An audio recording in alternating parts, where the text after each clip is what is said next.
Hello and welcome back to the From My Prospective podcast, where I, Jax McCarty, tell you all the names you need to know in the college football and NFL landscapes that could be changing the football landscape in the very near future. So today we're looking at some of the early season hype and buzz and how teams fare right now by picking out the 5 most overrated teams just kind of across the board as we get closer to the season. Granted, some of this could change a little bit, but I think most general hype and opinion and whatnot is staying similar for a lot of these teams.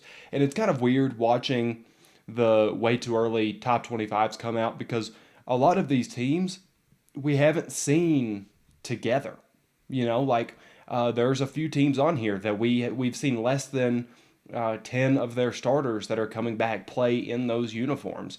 And so those teams getting a lot of love, where some teams that aren't returning very many starters are falling down. It's a really weird and interesting process to me because I don't really understand how some people build it out. And for the numbers we're primarily going to be using today is ESPN's way too early top 25 that released not too long ago, and just looking and seeing where they're predicting teams to finish and at least at the bare minimum start, and kind of working our way from there if we think that that's a reasonable location for them to be. So for number 5, I do get why they are where they are. I just don't think that's where they finish, and it's the Georgia Bulldogs. Yes, I am well aware that I'm talking about the current reigning national champions of college football, Georgia Bulldogs, who last year looked almost unbeatable and had this insane defense, and they ran roughshod over the majority of college football. And the number 3 ranked in the early top 25 for ESPN is almost disrespectful for what we would consider, the reigning champions to be ranked. More often than not, they are 1 or 2. Georgia didn't get that. They're number 3, still a college football playoff team by that rank. But, the SEC's gotten even better. You lost so much of your defense, ridiculous amounts of your defense. I've got the list right here. We lost Trayvon Walker, Jordan Davis, Devontae Wyatt, Nakobe Dean, Channing Tindall, Darian Kendrick, and then on offense, you lost James Cook and Jamari Sawyer. That is insane. Obviously, teams like Georgia, they lose players all the time, and they find ways to replace said players, and sometimes it's with just the next great defensive prospect that goes out into the draft and is a top whatever pick like Trayvon Walker was. And, it's a pretty easy cycle once you get the hang of it inside Georgia. But that is like 7 starters on defense. It was, let me go back and recount. It's just about your entire defensive line with Trayvon, Jordan, and Devontae. Nakobe Dean, Tindall. So, yeah, that's like 6 notable losses that they have on defense. And then you have James Cook, who was a big part of the running room, and Jamari Sawyer, who was, very important in blocking. So I don't think that they're going to be like some unranked, 8-win, 7-win team that barely wins anything in the SEC. No, I figure they probably finished the season 10-2, then probably, I would assume they still get to the SEC championship with 2 losses, considering they're in the SEC East, and then losing that and then winning their bowl game. The whole idea of them being ranked 3rd, which obviously is kind of a nod to, hey, you did incredible things last year. We're going to put you in this general range just because we know how talented of a coach and of a team and how well you've been doing recently. But I think that there's realistically a couple teams that could finish higher than them in the SEC. Definitely some, like Alabama. I don't think for a second that Georgia beats out Alabama. I figure Alabama is probably the lone team representing the SEC in the college football playoffs this year. But it's a respect thing, and they are due respect.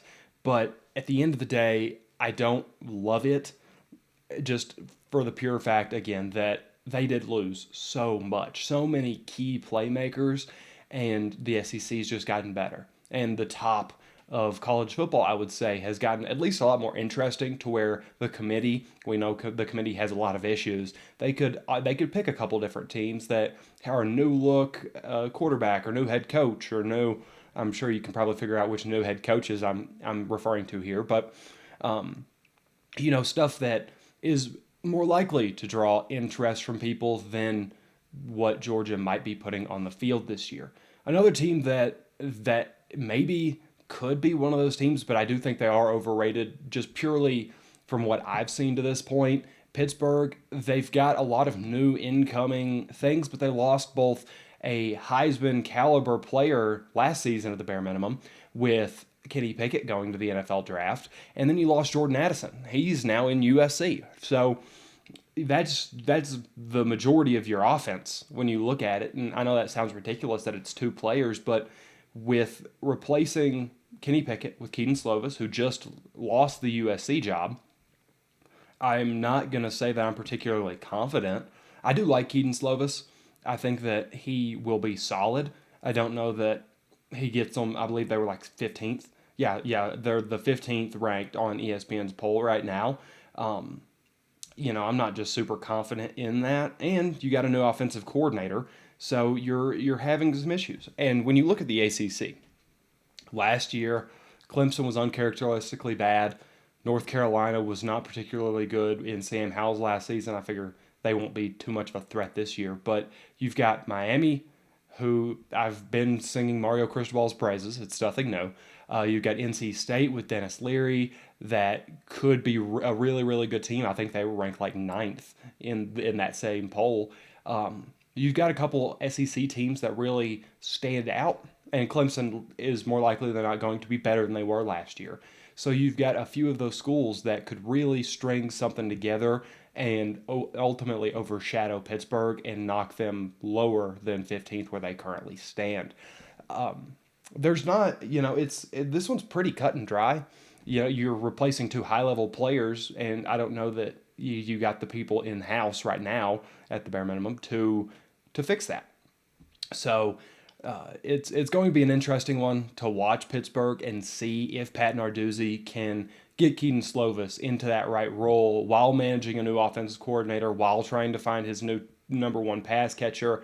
It's going to be a lot to handle. We'll see how he does it. Another guy who has a ton to handle is USC and Lincoln Riley. He's building upon the foundation of a 4-8 team. And yes, he brought in an all-star team of sorts from his kids at Oklahoma and Jordan Addison and names like that. But I'm not putting them at number 4. We've never seen these kids play together. Never. We have never seen this collection of players together at one point on the football field, working as a team. They have won 0 games. They have lost 0 games. We have not seen any of it. It's not a team that Lincoln Riley built outside of those guys, but is the depth there? It's not like USC was knocking the doors off of anywhere last season. It's just a really weird thing to me, and it feels like people are getting way too excited about USC being back. We love to say, oh, this team's back, that team's back. But when you look at their schedule, it's entirely possible they lose any number of 4 games. I highlighted Utah, UCLA, Notre Dame, and Arizona State that could absolutely cause problems. And speaking of causing problems, it's not like Lincoln Riley puts great defenses on the field. If you figure out how to beat it in the Pac-12 and you use a really strong running game to push them to their limits and really take the ball out of their hands while putting up points, while making sure their offense doesn't have the time to do what we think it can, there's absolutely a way that you beat them. There's 100% a way to beat USC, and they have the least amount of chemistry and by far the least amount of proven talent or proven chemistry, proven abilities together to do things for a top 4 team. Like, that just feels a bit ridiculous to me. It feels like they really want USC to be back, and for good reason. It's better for college football when USC, Miami, Texas, those schools are really good. But I'm not going out of my way to put them at number 4 before I've seen a single snap of any of them together. So That is number 3, USC. They got a lot of talent coming in. Oklahoma had a lot of talent going out, a lot of them going to USC, and they're ranked pretty high up there too. Brent Venables is going to have a handful with what he has to do in this upcoming season, and putting them at 14 with 9 total starters between the offense and defense returning with a new head coach, it feels insane to me. That does not feel real. Like, USC obviously grabbed a lot of highly touted players. Oklahoma largely had to value shop in comparison. I mean, I don't think we're saying Dylan Gabriel is on the same level as Caleb Williams. They weren't drawing in guys that are Jaden Hasselwood quality. I don't think. It's a lot of this is probably because the Big 12 is not that good. So, like, hey, Oklahoma at 14, even with all these question marks, the schedule isn't very intense, but a 7-win season is far from impossible because you've got a head coach who has never head coached his own program. You've got so many question marks on how you filled talent. I'm not buying into it yet. This is not a reflection on Venables. This is not a reflection on Oklahoma's program for the future. I think they will be a very good football team again, probably within the next couple of years.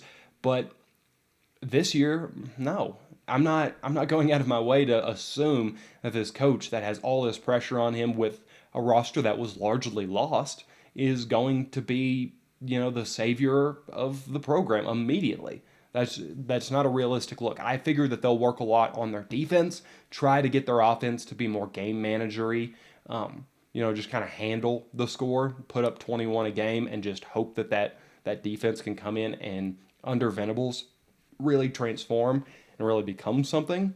I don't think this year is the year that they knock off Oklahoma State. I think Oklahoma State is a pretty comfortably a better program than them right now, at least this season. Obviously, you're going to get more intrigue to go to Oklahoma than you will OSU, but as a whole, I'm not going to say Oklahoma's a top 20 program right now. I think that more likely than not, they finish either at the very end of the top 25 or out of it completely because you've got a lot of things to work out. And finally, we're at number 1. Somebody who Oklahoma will likely be seeing in not too long, at least in the SEC, whenever they make that transition, Texas A&M. Tell me if this makes any sense to you. A team that went 8-4 last year, that is only returning 8 or 9 starters on a total between both sides of the ball, 10 total. A schedule that runs through the SEC West, starts at number 5 in the poll without a long line of success under their current head coach. Yeah, we think Jimbo Fisher is going to be good. Yes, they had a really good recruiting class. Yes, they should be set up for, in a few years, to be a top 5 program in college football. But realistically, they're relying on unproven talent and being coached up by guys that we haven't seen turn players out like Alabama, Georgia, etc.